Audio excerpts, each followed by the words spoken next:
नमस्कार दोस्तों, स्वागत है आपका हमारी कहानियों में। हम आपको सुना रहे थे विक्रमादित्य की कथाएं, जो कि 32 पुतलियां सुनाती हैं। सिंहासन 32। 11 पुतलियां अपनी अपनी कहानी सुनाकर जा चुकी हैं। राजा भोज भी अब सिंहासन को पाने के बजाय उन कहानियों को सुनने के लिए राज दरबार में आने लगे। 12वें दिन फिर वो आए और 12वें पुतली पद्मावती ने राजा को एक कहानी सुनाई। उस कहानी को हम आप आज को सुना रहे हैं। कहानी इस प्रकार थी। एक दिन रात के समय राजा विक्रमादित्य महल की छत पर बैठे थे। मौसम बहुत सुहाना था। पूनम का चांद अपने यौवन पर था तथा सब कुछ इतना साफ साफ दिख रहा था मानो दिन हो।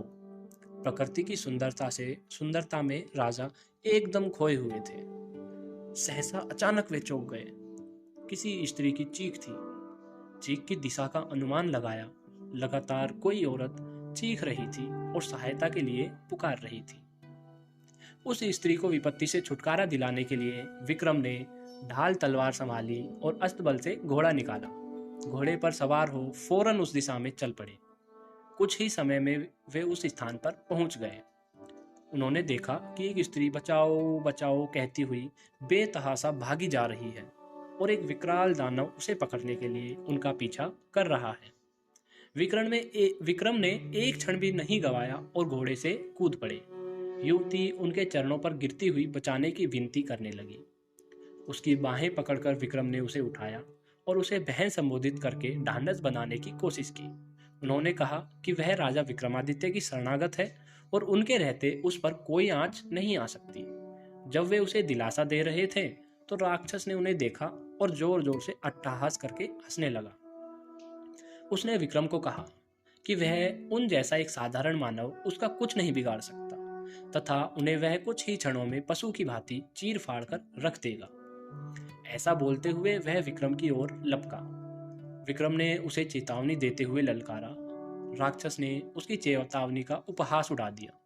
उसे लग रहा था कि विक्रम को वह पल भर में मसल कर रख देगा। वह उनकी ओर बढ़ता रहा। विक्रम भी पूरे सावधान थे। वह ज्यों ही विक्रम को पकड़ने के लिए बढ़ा, विक्रम ने अपने आप को बचाकर उस पर तलवार से वार किया। राक्षस भी अत्यंत फुर्तीला था। उसने पैंतरा बदलकर खुद को बचा लिया और वापस भिड़ गया। दोनों में घमासान युद्ध होने लगा। विक्रम ने इतनी फुर्ती और चतुराई से युद्ध किया कि राक्षस थकान से चूर हो गया तथा शिथिल पड़ गया।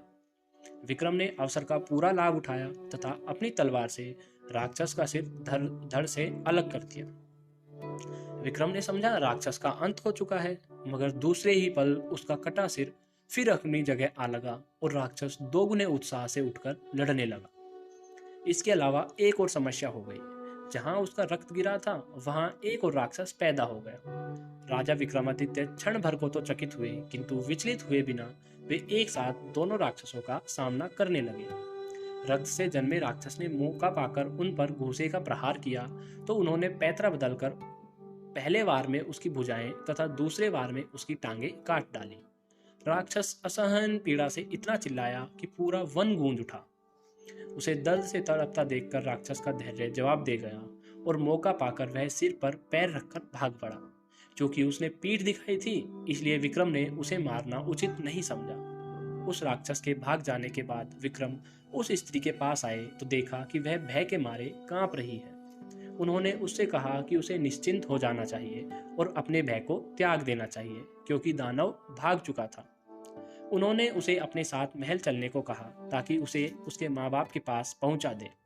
उस स्त्री ने जवाब दिया कि खतरा अभी टला नहीं है, क्योंकि राक्षस मरा नहीं है। वह लौटकर आएगा और उसे ढूंढकर फिर स्थान पर ले आएगा। जब विक्रम ने उसका परिचय जानना चाहा तो वह बोली कि वह सिंघुल द्वीप की रहने वाली है और एक ब्राह्मण की बेटी है।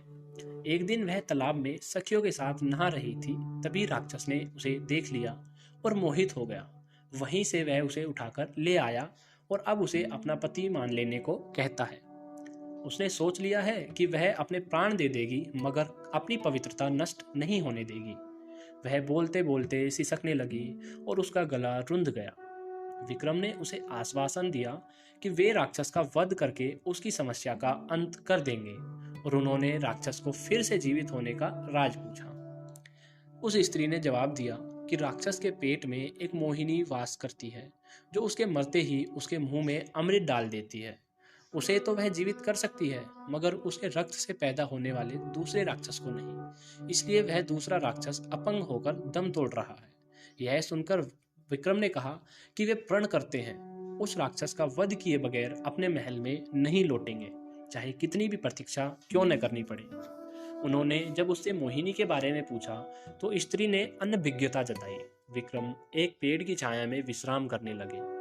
तभी एक शेर झाड़ियों में से निकलकर विक्रम पर झपट पड़ा। क्योंकि विक्रम पूरी तरह चौकन्ने नहीं थे, इसलिए शेर ने उनकी बाह पर घाव लगाया और वहां से चला गया। अब विक्रम भी पूरी तरह हमले के लिए तैयार हो गए। दूसरी बार जब सिंह उनकी ओर झपटा तो उन्होंने उसके पैरों को पकड़कर उसे पूरे जोर से हवा में उछाल दिया। शेर बहुत दूर जाकर गिरा और क्रोध में आकर उसने गर्जना की। दूसरे ही पल शेर ने भागने वाले राक्षस का धूप रूप धर लिया। अब विक्रम की समझ में आ गया कि उसने छल से उन्हें हराना चाहा है। वे लपककर राक्षस से भिड़ गए। दोनों में फिर भीषण युद्ध हुआ।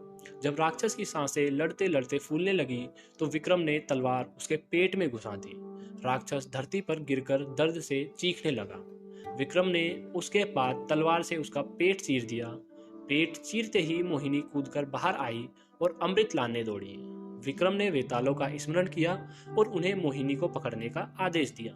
अमृत न मिल पाने के कारण राक्षस तड़प कर मर गया। मोहिनी ने अपने बारे में बताया कि वह शिव की गणिका थी, जिसे किसी गलती की सजा के रूप में राक्षस की सेविका बनना पड़ा। महल लौटकर विक्रम ने ब्राह्मण कन्या को उसके माता पिता को सौंप दिया और मोहिनी से खुद विधिवत विवाह कर लिया। इतनी कहानी सुनाकर पद्मावती राजा भोज से बोली कि हे राजन, क्या तुम में भी इतनी पराक्रमता है? क्या तुम भी इतने निडर और इतने महान हो जैसे विक्रमादित्य थे? तभी तुम इस सिंहासन पर बैठ सकते हो। राजा भोज फिर उसकी कहानी सुनकर मुंह लटकाकर वापस चला आया। दूसरे दिन फिर जाकर उसने पुतलियों से कहा कि उसे एक कहानी विक्रमादित्य की सुनाए, और वो कहानी हम आपको सुनाएंगे अगली बार। तब तक के लिए आप अपना ध्यान रखें और हमारे चैनल को सब्सक्राइब कर दें। हम आपसे मिलेंगे जल्द ही। धन्यवाद।